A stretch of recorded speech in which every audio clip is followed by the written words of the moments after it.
오늘 우리 선할 말씀은 레위기 6장 8절에서 13절까지 말씀입니다. 구약성경 153쪽 레위기 6장 8절에서 13절까지 말씀입니다.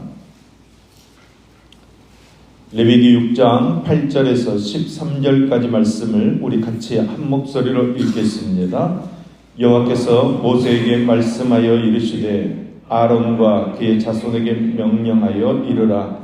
번제의 규례는 이러하니라. 번제물은 아침까지 제단 위에 있는 속쇠 위에 두고 제단의 불이 그 위에서 꺼지지 않게 할 것이요, 제사장은 세마포 긴 옷을 입고 세마포 속바지로 하체를 가리고 제단 위에서 불태운 번제의 재를 가져다가 제단 곁에 두고 그 옷을 벗고 다른 옷을 입고 그 재를 진영 바깥 정결한 곳으로 가져갈 것이요, 제단 위의 불은 항상 피워 꺼지지 않게 할지니 제사장은 아침마다 나무를 그 위에서 태우고 번제물을 그 위에 벌려놓고 화목제의 기름을 그 위에서 불사를 찌며 불은 끊임없이 제단 위에 피워 꺼지지 않게 할지니라.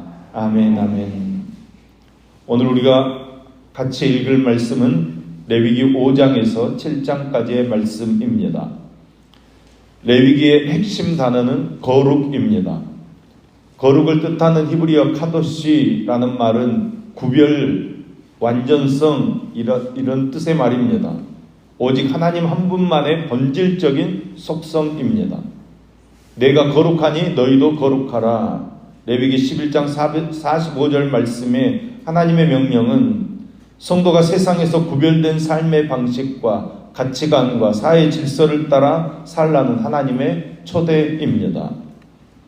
레위기 앞부분에는 하나님께서 이스라엘에게 명령하신 5가지 제사가 설명되어 있습니다.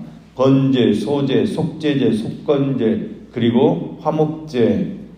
이 5가지 제사가 아주 상세하게 기록되어져 있습니다. 그 중에서도 오늘 본문인 레위기 5장은 속제제에 관한 말씀입니다.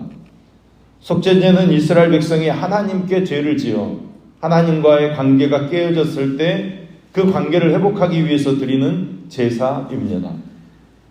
속죄제는 고의적이고 계획적인 죄가 아니라 우리의 연약함 때문에 어쩔 수 없이 죄를 지었을 경우에 드리는 제사입니다. 이스라엘 민족은 이 속죄제를 통해서 죄책감에서 해방받을 수 있었습니다. 오늘날 우리는 속죄제를 통해서가 아니라 예수님을 통해서 사죄의 은혜를 확실하게 누리며 살아갑니다. 속건제는 속죄제와 같이 회개를 의미하는 제사이지만 속죄제와 다른 것이 있다면 속건제는 주로 사람과의 관계 속에서 지은 죄를 속하는 제사라는 것입니다. 하나님께 죄를 지은 것은 계명을 어겼거나 아니면 말씀을 어긴 죄를 하나님 앞에 자백하고 회개하면서 제물을 드려 속죄하게 됩니다. 그러나 사람들에게 피해를 입힌 것은 하나님께 회개해야 하겠지만 그 당사자를 찾아가서 용서를 구해야 하고 또 물질적인 피해를 입혔다면 갚아야 하는 것입니다. 이것이 속죄제의 의미입니다. 그러므로 이 속건제는 주로 이웃에 대한 죄를 회개하는 것을 의미하는데, 모르고 지은 죄, 실수로 다른 사람에게 피해를 입혔을 때 서로 대화를 통해서 죄를 고백하고 회개하는 것입니다. 그렇게 할 때 하나님께서 관계를 다시 회복시켜 주시는 것입니다. 하나님의 은혜로 죄에 대해서 용서가 주어지지만 반드시 그 죄의 결과에 대한 책임은 자신이 감당해야 합니다. 이렇게 하나님께서 죄인들에게 속죄제나 속건제를 말씀하시는 이유는 누구든지 하나님의 말씀을 어길 수 있고 죄를 지을 수 있다는 것입니다. 그렇기 때문에 하나님께서 이런 제사의 제도를 통해 죄를 속할 수 있는 방법을 가르쳐 주시는 것입니다. 우리가 이 말씀의 의미를 잘 알아듣고 우리의 삶 속에서 이 속죄제와 속건제를 바르게 행하게 되면 하나님께서는 하나님과의 관계를 회복시켜 주시고 사람들과의 관계 속에서도 화평의 복을 주시겠다고 약속하시는 것입니다. 그래서 성도는 죄악된 세상 속에서도 하나님 앞에서 은혜를 누리고 또 사람들 속에서는 평화의 복을 받아 누리며 살게 되는 것입니다. 레위기 1장에서 5장까지 이 5가지 제사 제도가 설명이 되어 있고, 이제 6장, 7장에서는 그 제사들에 대한 자세한 규례들을 다시 정리하고 있습니다. 먼저 속번제의 규례에 대해서 설명하고 있는데, 구체적인 4가지 예를 들어서 말씀하고 있습니다. 이웃에게 맡긴 물건을 속이거나 도둑질하거나 착취하거나 물건을 습득하고도 거짓말하는 것입니다. 이런 죄가 드러나게 되면 본래 물건의 5분의 1을 더 보태가지고 돌려주어야 했습니다. 그리고 하나님께 속건제물로 흠없는 순양을 바쳐야 합니다. 일상적인 인간관계에서 범한 죄일 경우에는 앞에 2 경우의 속건제와는 달리 하나님께 짐승의 피해 제사를 드려서 하나님께 용서를 구하기 이전에 사람에 대한 범죄나 잘못을 먼저 바로잡고 보상이나 배상을 해 주어서 용서받는 것이 우선적이라는 것을 말씀하고 있습니다. 그러니까 여러분, 하나님과의 수직적인 관계를 회복하기 위해서는 먼저 인간과의 수평적인 관계를 회복해야 한다는 말씀입니다. 인간에 대한 범죄나 잘못이 있을 때는 당사자에게 가서 용서를 구해서 화해해야 하고, 또한 보상할 것이 있으면 보상한 후에 하나님께 자신에 대한 죄를 용서를 구해야 한다는 것입니다. 하나님을 잘 섬기는 열정이 아무리 강해도 나의 잘못으로 기인한 인간관계의 실패를 하나님께서는 원하시지 않는다는 것입니다.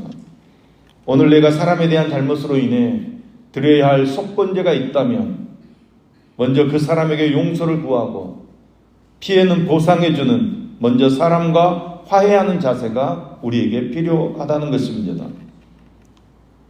번제와 소제는 하나님께 다 드린다는 의미에서 헌신을 상징하는 제사입니다. 그래서 이 번제와 소제는 매일 아침 저녁으로 상번제, 항상 드리는 제사로 하나님께 드려야 합니다. 그래서 계속해서 말씀하시는 것이 불을 꺼뜨리면 안 됩니다. 그 제물이 계속 타야 합니다. 번제에는 하나님께 생명을 드린다는 의미가 있습니다. 자신의 생명을 드리는 마음으로 하나님께 소나 양이나 염소나 비둘기를 전부 태워서 드리는 것입니다.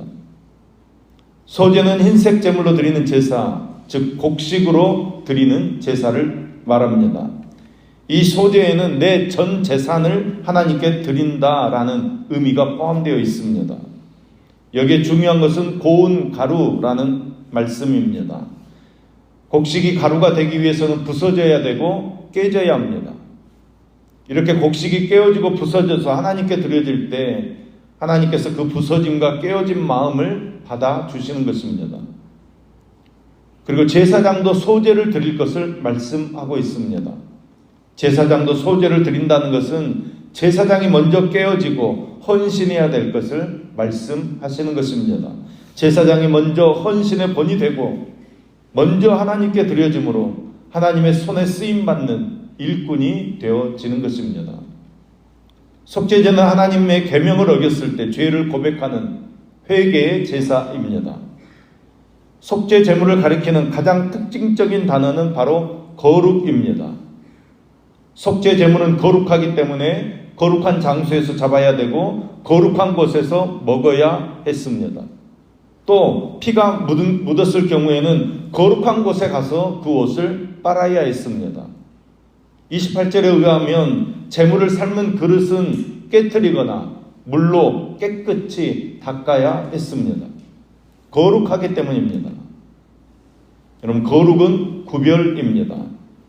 레위기를 관통하는 핵심 주제인 거룩은 구별을 의미합니다. 하나님의 말씀을 따르는 이 제사에서부터 시작되는 것입니다. 곧 하나님께서는 말씀으로 제사법을 알려주셨고 그 말씀에 순종하는 구별된 행동이 곧 거룩의 시작이라는 것입니다. 이렇듯 레위기의 앞부분은 5가지 제사법을 우리에게 전해주고 있습니다. 번제와 소제의 정신으로 나 자신이 하나님께 다 드려지고 헌신의 삶을 살고 또 화목제의 정신으로 내게 주신 은혜와 은사를 서로 나누면서 서로 베풀고 살아가야 합니다. 또 속죄제와 속건제의 정신으로 하나님 앞에 회개의 삶, 겸손의 삶을 살아가면서 내 이웃들에게 화목하고 화평하며 하나님의 은혜를 나누는 삶을 살아가는 것입니다.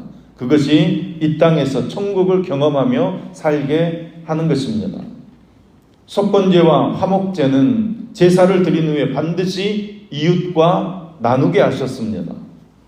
제물을 통해 하나님께서는 기쁨을 얻으시고 백성들 가운데는 나눔을 통해 채움을 얻게 하시는 것입니다.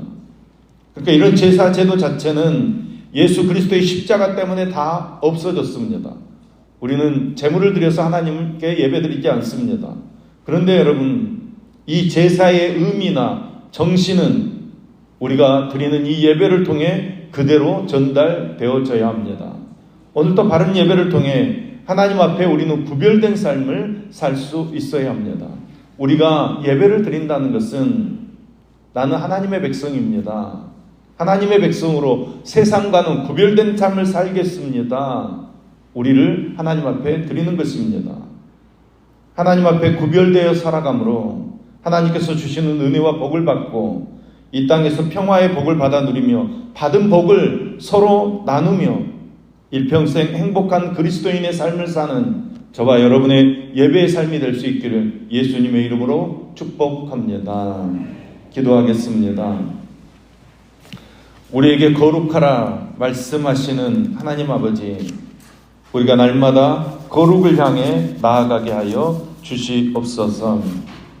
우리가 세상과 구별되기 위해 우리 죄를 용서해 주시니 감사드립니다. 범죄한 자에게 속죄의 제사를 허락해 주셔서 감사드립니다. 하나님에 대한 죄뿐만 아니라 인간에게 행한 범죄와 잘못도 소홀히 여기지 않게 하여 주시옵소서. 하나님께 기도와 감사와 예물 드리기 전에 사람에 대한 범죄와 잘못이 있으면 먼저 보상하고 화해하는 순종의 실천이 있게 하여 주시옵소서. 하나님께 날마다 용서받는 삶이 되게 하옵소서. 죄를 용서받고 성령의 새 힘을 받아 새롭게 살아가게 하여 주시며 죄를 이기는 능력의 삶을 살아가도록 붙들어 주시옵소서. 날마다 우리를 향하신 하나님의 음성을 듣게 하시고 그 음성에 아멘으로 순종하는 삶을 살게 하여 주시옵소서. 내 뜻대로가 아니라 하나님의 뜻대로 정해진 질서와 절차를 존중히 여기며 하나님의 일을 감당하게 하옵소서. 주님께서 원하시는 헌신의 삶을 통해 주님의 부르심에 온전하게 응답하는 참 소재물, 왕같은 제사장으로 살아가게 하여 주시옵소서. 말씀에 순종하며 거룩하게 살아감으로 하나님의 거룩하심을 우리의 삶으로 입증하는 거룩한 그리스도인으로 살아가도록 붙들어 주시옵소서. 오늘도 1,000번 연금 드리는 임지영 천령, 임상훈 청년, 강영재, 강일호의 손길을 흠양하시며 또 감사헌금 드리는 강치중 집사님, 박경화 원사님, 유영희 원사님 손길을 주님 흠양하여 주시옵소서. 하늘에 신령한 것으로 귀하고 복된 것으로 삶을 채워 주시옵소서. 오늘 생일 맞은 유석현 집사님을 기억하여 주시옵소서. 믿음의 유산을 이어가며 주신 은혜에 감사하며 살게 하여 주시옵소서. 박성천 집사님을 기억하여 주시옵소서. 가족의 건강과 말씀을 가까이 하는 믿음을 주시며 하는 일 가운데 하나님의 도우심이 가득하도록 역사해 주시며 자녀의 앞길을 주님께서 인도해 주시옵소서. 우리 노창희 집사님을 기억하여 주시옵소서. 사남매와 손주들까지 주 안에서 협력하여 선을 이루는 믿음의 계보를 이어가도록 은혜 베풀어 주시며 기도하는 가정 되어지도록 함께하여 주시옵소서. 우리가 십자가만 붙잡고 십자가만 의지합니다. 십자가의 은혜로 승리하는 삶을 살아가도록 함께하여 주시옵소서. 예수님의 이름으로 기도합니다. 아멘.